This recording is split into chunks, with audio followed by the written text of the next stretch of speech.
like you should have started. Pero like I'm over here thick as fuck and you still play me. Yeah, shut the fuck up. Drop low, Tahoe, do it on the dick. I ain't asked if you got it.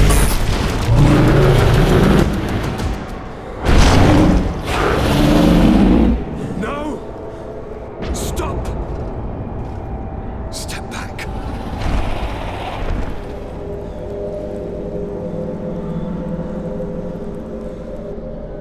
I do not desire your death. Why? Why have you done this? But for you. For us. So that we may live free at last. This makes no sense. Constantine, it's madness. You don't understand because you're still attached to the old world. This old, dying world which, to survive, has betrayed, used, and manipulated us and would not have hesitated to kill us. Perhaps, but I've seen death, cousin. And I understood the vanity of it all. My father's ruses just so he could earn more power. The political bowing and scraping to preserve corrupted nations. I have been offered unrivaled power, allowing me to get rid of this, to send the old world back to its inevitable death, and to build something new here. Something unique. And this new world is my gift to you. You and I could be its new gods, the immortal and benevolent monarchs. He himself is the incarnation of the old world he is speaking of. He has its vices and its poison. For his own immortality, he's prepared to destroy everything around him, to break millennia of cycles. I implore you, flesh of my land, think of all the lives that will come to an end to feed his bride. Don't listen to this old god. He's like all the others, after all, clinging to life. All you have to do is to bind yourself here, with me, and we will be gods together, forever.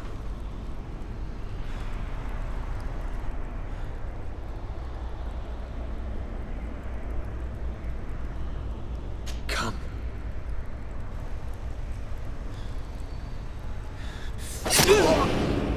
Oh, what a shame.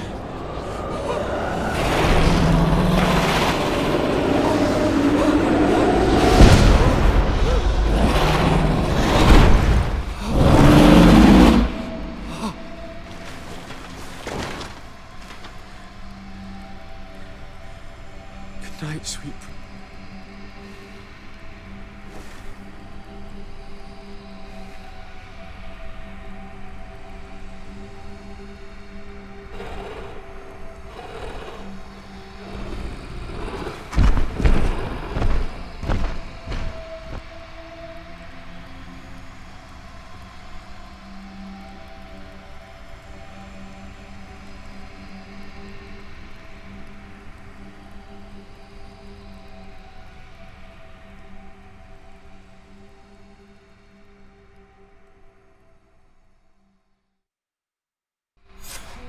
Once Constantine had fallen, Deirdre kept her promise.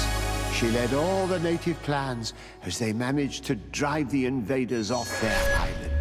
The island found peace again, and nature took over the abandoned cities. But the old nations were plunged into war, and the Malicor grew ever more devastating. Those who bravely fought at Dor had Gennadu were celebrated everywhere. After all, if it weren't for this unlikely alliance, the island would have fallen into Constantine's greedy hands. This victory allowed Siora to become the Marl of her village, but she often leaves to be reunited with the one she believes to be her soulmate. Sieglinde took Kurt as an advisor, but he insisted on keeping his place alongside his former student and friend, watching his back, as he always had.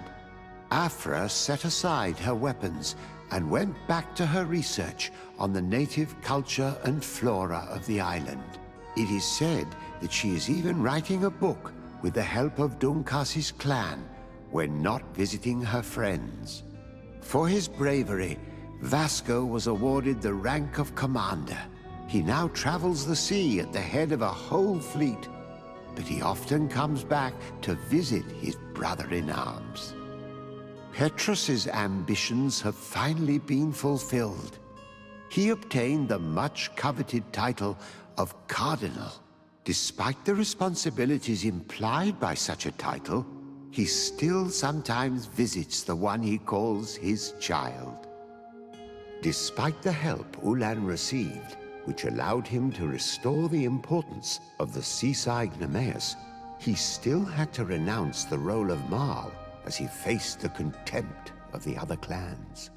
After driving off the settlers, Deirdre started destroying what they had built.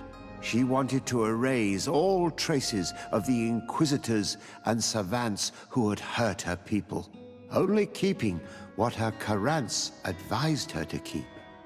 Thanks to the help Dunkas's clan received, it continued on its mission to heal the earth. It attracted many young islanders who were eager to learn.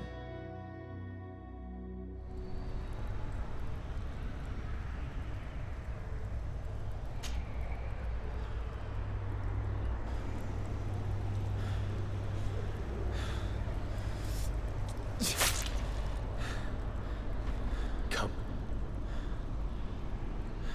Trust me.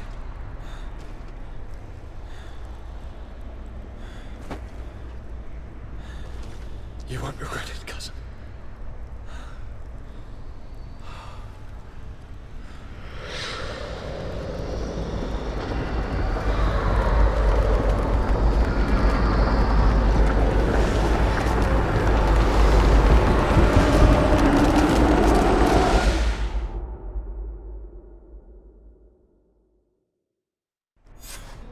Who could have predicted, when my two young students left the port of Serene, that they'd become the gods of Teofredi, thus plunging the world into chaos?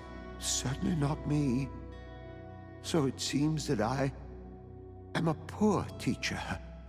Amongst those who had tried to prevent the ritual from taking place, only a handful of dazed survivors remained, helplessly facing hordes of creatures following the orders of the two cousins.